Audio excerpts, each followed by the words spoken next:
So we've all heard the talk about a recession looming. Odds are we are going to go into a recession. But I didn't quite realise just how bad it could potentially be until I dived into the depths of the internet whilst researching for this video. We've all heard about the UK recession, which is just upon the horizon, which of course is certainly a concern, but actually it goes far beyond that of just the UK, and it could actually be a global recession instead, because there are very specific events taking place right now that you might not have heard about that will have an absolutely disastrous effect on the economy, the stock market, and individuals like me and you. And it could all kick off a little bit sooner than we think. Now, to dive into the bottom of this, we're going to have to go over to the other side of the world and take a look at what's going on in China, because this is a big one. To China now, where home buyers, furious at the delayed completion of their properties that they're already paying for, have taken things into their own hands.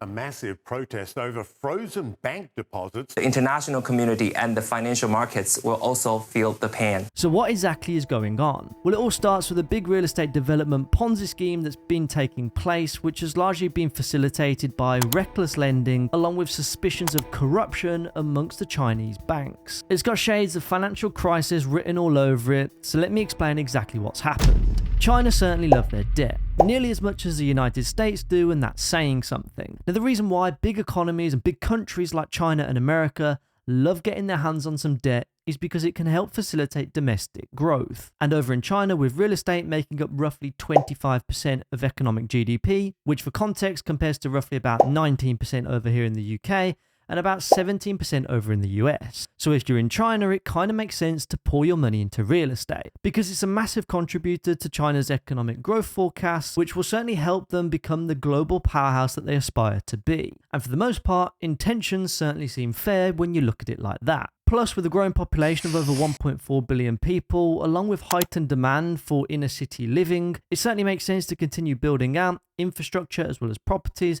in order to increase that level of supply, in order for them to help meet the overall levels of demand, which is exactly how the Chinese property market bubble was created. At its core, it all comes down to the matter of fact that incomes simply aren't keeping up with house prices. And as such, the Chinese people thought the best way to actually protect and grow their wealth over time was to obviously invest their money into real estate. So much so that they would even go on to buy properties that they didn't even live in, simply because they thought that they would go up in value over time and that they could look to sell them at a later date in order to make a profit. And as a result of this kind of activity, it created a huge level of demand for Chinese property. And as such, huge premiums were being paid. And if you thought it was bad over here in the UK, well, wait till you hear what I'm about to tell you next. Back in the early 2000s, house prices were selling for about 10 times income, which is certainly expensive in today's standards in the Western world. But now on average, they're trading at about 18 times income. But in what's known as Tier 1 cities like Beijing and Shanghai, house prices are actually up to 50 times income. So if you thought living in New York or London was expensive, well, Chinese house prices are simply on another planet.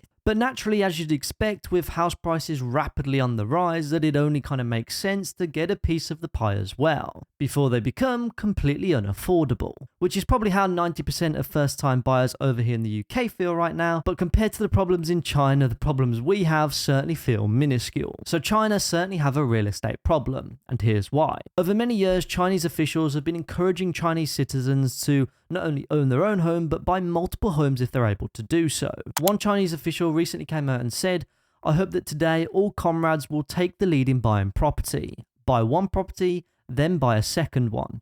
If you purchase a second one already, then buy a third. If you've bought a third, then buy your fourth." Now, the reason for this, just like in many other countries, is that an investment into bricks and mortar typically pays quite handsomely over the course of many years. And this belief is so much embedded into the Chinese population that actually over 70% of Chinese household wealth is actually held in real estate. The wealth building formula in China appears to be property equals money. And unfortunately, Chinese property developers let greed fuel their decisions, where they were looking to simply take advantage of astronomical property valuations. And it's where real estate developers like the Evergrande Group saw it as an opportunity to capitalize. So here is their formula for success. Open the floodgates for line of credit however and wherever possible, starting with Chinese banks borrowing a few trillion Chinese yuan every year, because naturally that would help facilitate the first round of property projects. But naturally not all properties were being sold, simply because they were so expensive. So Evergrande came up with a plan. They knew that being in the property game was very, very lucrative, and the more properties that they could build, the more money that they could go on to make. So they skipped past the banks and started to raise what's called a pre-sale fund from the Chinese citizens. In essence, they would get the Chinese people to take out mortgages on properties that didn't even exist. But because the demand for these properties in a variety of different areas was so high,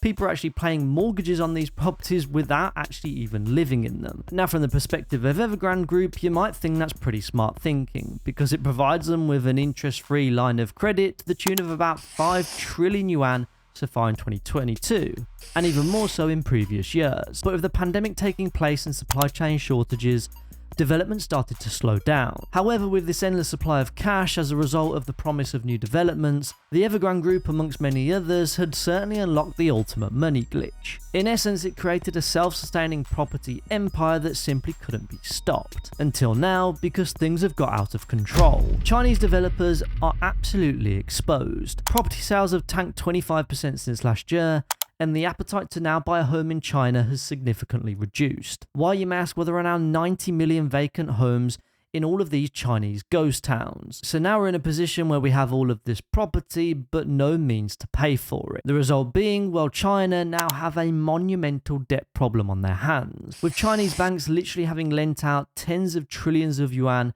out to developers, and now many developers are facing into default, with cash reserves declining over 20%. And because there's this freeze up of liquidity within the system, guess who's having to pay the price? Yep, you guessed it, the 400 odd million working class individuals who unfortunately bought into this Ponzi scheme. And the situation is so bad that with developers going bankrupt, people are literally living in unbuilt properties, because that's the only place that they have to live. And whilst having to live in an unbuilt property that you've paid for is bad enough, it actually gets worse. Because as developers start to go bust and banks are now starting to realize that there's no way for them to actually claw back the money that they lent out, in order for the banks to protect their own liquidity, they've gone on to freeze bank withdrawals for some 400,000 people. There is literally a story where an entrepreneur cannot get access to a single penny of his $6 million fortune. Imagine having all of those savings built up and putting them in a bank account because you think it's going to be safe and secure, and the bank simply turn around and saying, well,